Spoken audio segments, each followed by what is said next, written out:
List of the greatest songs of the 60s continues here with just, you know, you think of a great list of songs. I mean, you look at Billboard magazine, for example, and folk songs. And folk songs were really, really heavy in the late 50s, but boy, in the early 60s, I mean, all the groups came out, man, folk songs. And they were about folk, all right? What is folk? Well, there are folkways and there are mores, all right? Mores is more cultural, folkways is more peopleified, all right? And the peopleification of the folkways makes possible for you to sing a song about that peopleification. And in the peopleification, you can either pass some sort of judgment on the people, you can pass some sort of decree upon the people, you can even order the people to do something as you might wish them to do in their own personal peopleification within their own sphere of influence, which is their own mind. May I remind you of one of the great folk songs, one of the greatest folk songs of all time.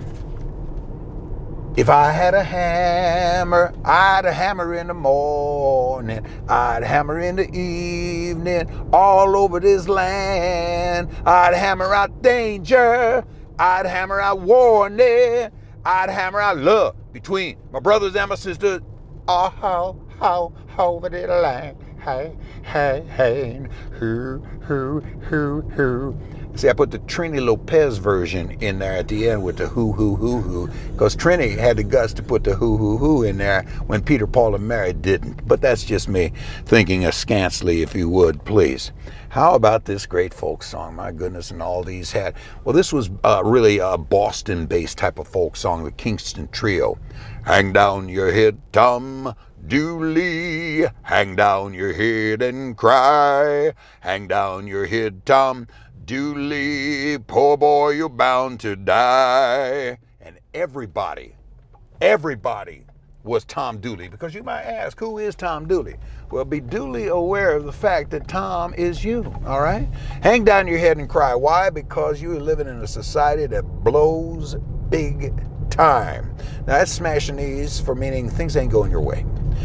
With that in mind, some more of the great folk songs, all right? How about Puff the Magic Dragon lived by the sea and frolicked in, oh, I get so emotional when I do this song. Frolicked in the ocean mist in a land called Honolulu. Little Jackie Paper loved that rascal Puff and bought him things and sealing wax and other fancy stuff. Puff the Magic Dragon. I got to put my shades back on just so you don't see me weeping. But Puff the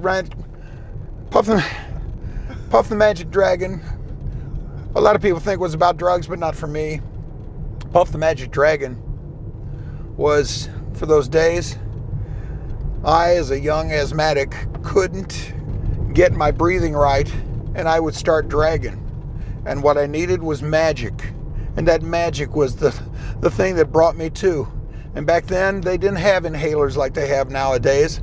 So I had to count on my secret little tiny friend, Puff, who was a magic dragon, to get me puffing so I wouldn't be dragging with his magic. And that was the power of the mind that folk music was all about. But what is one of the greatest, if not the greatest folk songs of all the time?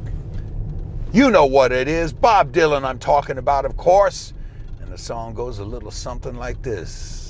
Once upon a time, you're just so fine. Give the bums a dime in your prime. Didn't you? People say, Dobby, where? You going about to fall. Good in you. Now, you say, well, Sir Smashington, you really didn't purvey the words correctly.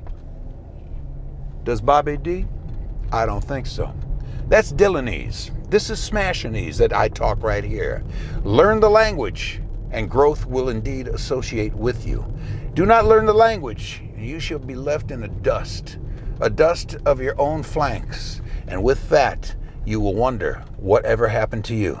And you will say, had I not listened, had I not indeed allowed myself to open my mind, maybe, just maybe, I could have been something like this guy right here. And this guy explains it simply by saying, you have been digging the smash.